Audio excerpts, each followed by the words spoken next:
Hoje à noite, quando o sol se puser, você vai apertar um botão. A luz vai inundar o quarto e você não vai pensar duas vezes sobre isso. Mas por 99,9% da história humana, esse botão não existia. Quando o sol se punha, o mundo ficava completamente escuro, uma escuridão tão densa que você não conseguia enxergar a própria mão na frente do rosto. Mas o homem moderno quase nunca experimenta isso.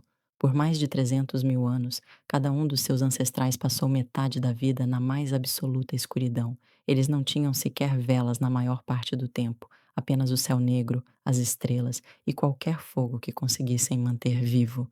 Então, o que eles realmente faziam durante todas essas horas? A resposta muda tudo o que pensamos sobre o sono, a narrativa e o que significa ser humano. Vamos começar pelo fogo, porque o fogo é a razão de tudo isso ser possível. A primeira evidência sólida de humanos controlando o fogo vem de uma caverna na África do Sul há cerca de 1 milhão de anos. Mas o fogo não servia apenas para aquecer as pessoas. Ele reestruturou completamente o dia humano. Antes do fogo, nossos ancestrais eram como qualquer outro primata. Quando o sol se punha, você subia em uma árvore ou encontrava um abrigo e ficava imóvel. Se mexer à noite significava virar janta. Nossos olhos são péssimos no escuro se comparados aos predadores que nos caçavam. Leopardos, hienas, lobos, todos eles enxergavam perfeitamente. O fogo mudou essa equação da noite para o dia, literalmente. Uma fogueira cria um círculo de segurança de aproximadamente 10 metros de diâmetro. Dentro desse círculo, os predadores não entram. Fora dele, você morre. Mas aqui está o que é fascinante. O fogo não apenas protegeu os humanos à noite, ele deu a eles algo que nunca tiveram antes: horas extras. Pense bem, antes do fogo, o dia útil terminava no pôr do sol. Isso significa apenas 12 horas no verão e míseras 8 horas no inverno. O fogo, de repente, acrescentou de 2 a 4 horas utilizáveis a cada santo dia, e ao longo de milhares de gerações, essas horas extras mudaram a nossa espécie. Em 2014, a antropóloga Polly Wisner publicou um estudo impressionante. Ela passou anos gravando conversas entre os bosquímanos do deserto do Kalahari, um dos últimos grupos na Terra que ainda vivem de forma próxima ao estilo de vida humano original. O que ela descobriu foi marcante. Durante o dia, cerca de 80% das conversas eram práticas. Quem vai caçar onde? Quais plantas estão prontas? Reclamações, logística, comércio. O papo diurno era trabalho, mas à noite, ao redor do fogo, todo o caráter da conversa mudava.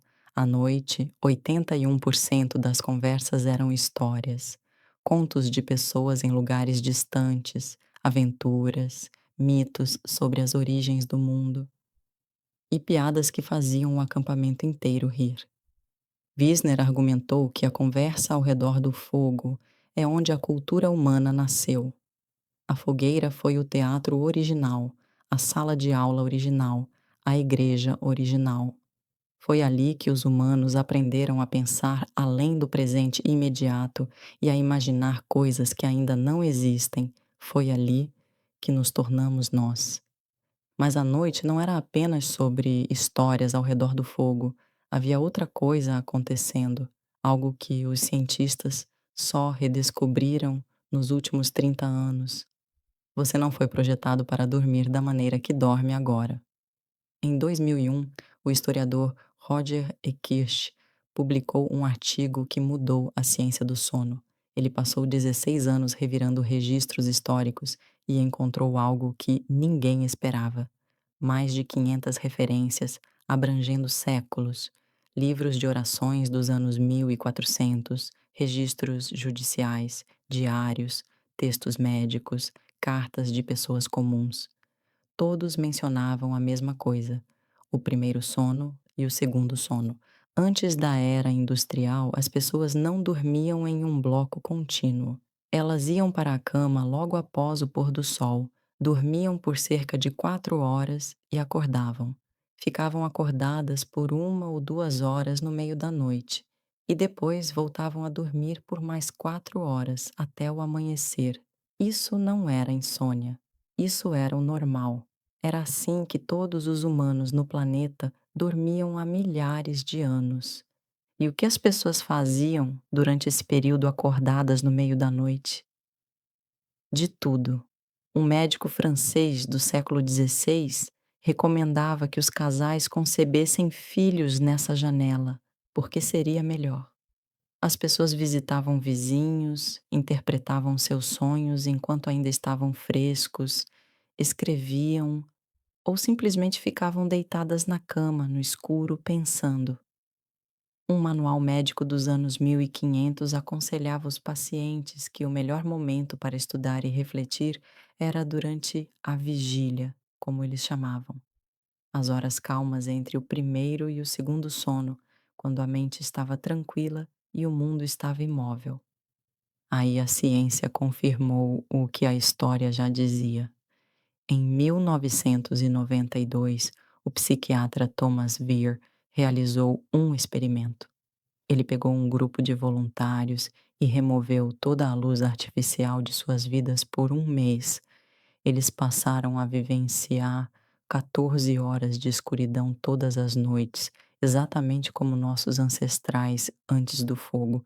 Em poucas semanas, cada um dos participantes adotou o mesmo padrão: 4 horas de sono, 1 a 3 horas de vigília tranquila e depois mais 4 horas de sono.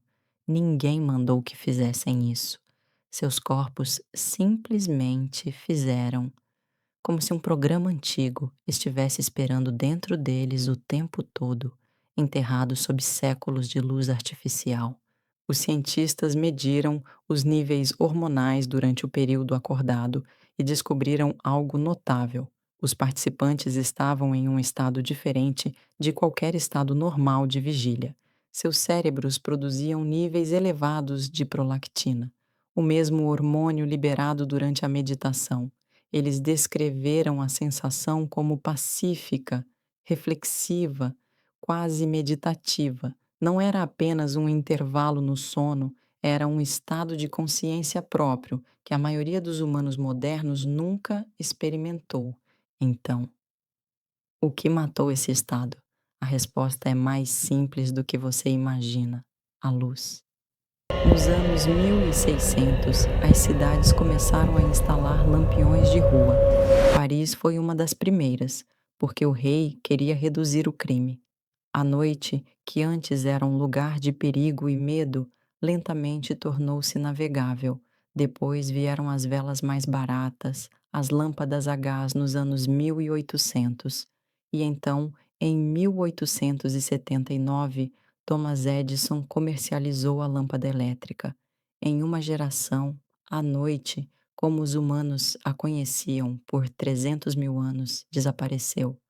Hoje, os humanos modernos ficam expostos à luz artificial por uma média de 7 a 8 horas após o pôr do sol. Essa luz, especialmente a luz azul das telas, suprime a produção de melatonina do seu corpo, o hormônio que regula o sono. Seu corpo não sabe a diferença entre uma lâmpada e o sol. Quando a luz atinge sua retina às 11 da noite, seu cérebro interpreta como se fosse dia. Ele atrasa a liberação de melatonina, fragmenta seu sono e interrompe o ritmo circadiano que evoluiu ao longo de milhões de anos. Pesquisadores descobriram que Nós encerramos pessoas que aqui vão só por acampar WhatsApp, por viu? apenas uma Ninguém manda, semana, beleza? sem nenhuma Mas luz o pagamento vai artificial, ser na mão têm você. Mas seus você tem o cabelo ciclos de curtinho só. melatonina Mas e se você regulados sentir em o cabelo quase vídeo? 2 horas. Mas e se ao mesmo É tempo que só você o que sente o cabelo basta para o curtinho, programa de assim, ó, uma 300 raspadinha mil na anos noite, se você sente uma reativar. piroca? Nós não mudamos apenas quando dormimos, nós eliminamos uma fase inteira da consciência humana. Aquele estado silencioso e reflexivo entre o primeiro e o segundo sono não existe mais para a maioria das pessoas. Em vez disso, temos a insônia e a tratamos como um distúrbio. Mas e se não for um distúrbio? E se acordar às 2 da manhã e ficar deitado ali no escuro? não for um mau funcionamento do seu corpo, e se for o seu corpo se lembrando do que foi feito para fazer. Por 300 mil anos, seus ancestrais passaram as noites em um ritmo que a ciência moderna está apenas começando a entender.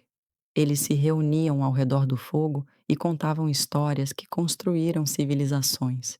Dormiam em duas fases, com uma janela de reflexão tranquila no meio. Viviam em uma escuridão tão completa que a Via Láctea não era algo que você precisava viajar até um parque nacional para ver.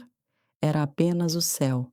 E todas as noites, quando acordavam no escuro entre o primeiro e o segundo sono, eles ficavam deitados em silêncio, pensando em suas vidas, em seus sonhos e no mundo em que acordariam pela manhã. Nós trocamos tudo isso por um interruptor de luz, e a maioria de nós nem sabia o que tinha perdido.